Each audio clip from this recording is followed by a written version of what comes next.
What if I told you that your savings account is actually making you poorer every single year? Not because the market crashed, not because you overspent, but because your bank designed it that way deliberately. This is one of the most quietly devastating financial traps in modern history, and almost nobody talks about it. Here is what is actually happening. The Federal Reserve sets something called the federal funds rate, which is the baseline interest rate that banks use to borrow money from each other. As of 2024, that rate sits between 5 and 5.5%. That is historically high. Banks are absolutely swimming in profitable interest right now. But here is the criminal part. The average traditional savings account at a major American bank is paying depositors just 0.46% annually. 0.46.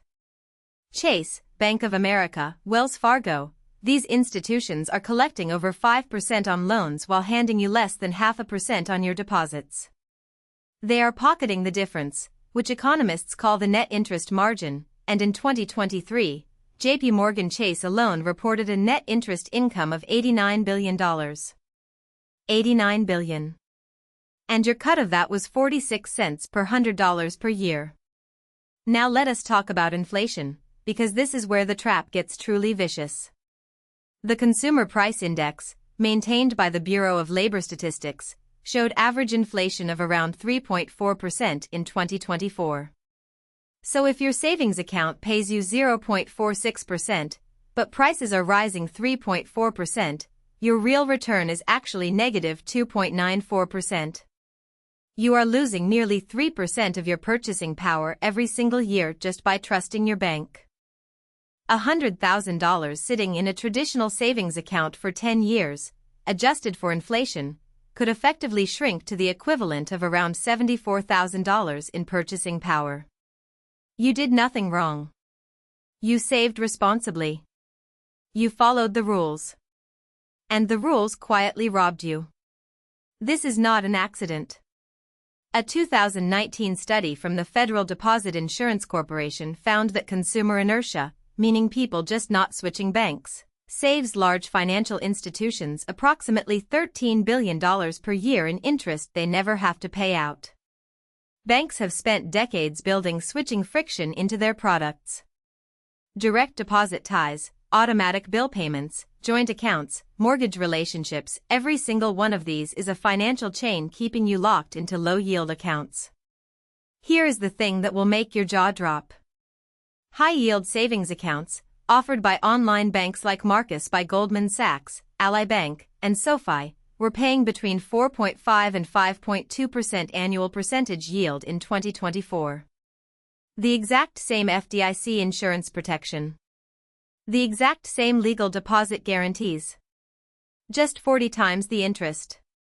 A study by Bankrate in 2023 found that the average American household holds around $41,000 in liquid savings. At 0.46%, that earns about $188 a year. At 5%, that same balance earns $2,050 annually. That is a difference of over $1,800 per year. Every single year. Vanishing.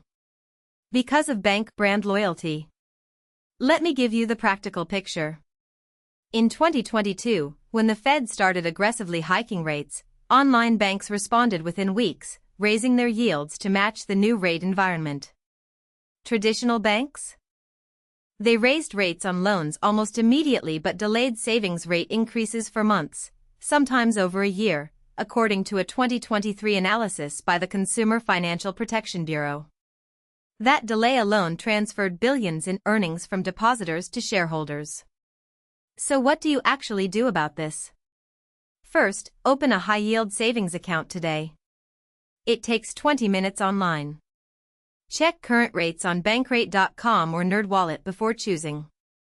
Second, keep your traditional bank account for bill payments and direct deposit, but treat it as a spending account only, not a storage account. Third, never keep more than 1 month of expenses in a low-yield account. Transfer everything else. Fourth, set a calendar reminder every 6 months to compare rates, because the competitive landscape shifts and yesterday's best rate may not be tomorrow's. Your money works just as hard whether it sits at Chase or Ally. The only difference is who keeps the reward. Stop letting your bank collect interest on your discipline.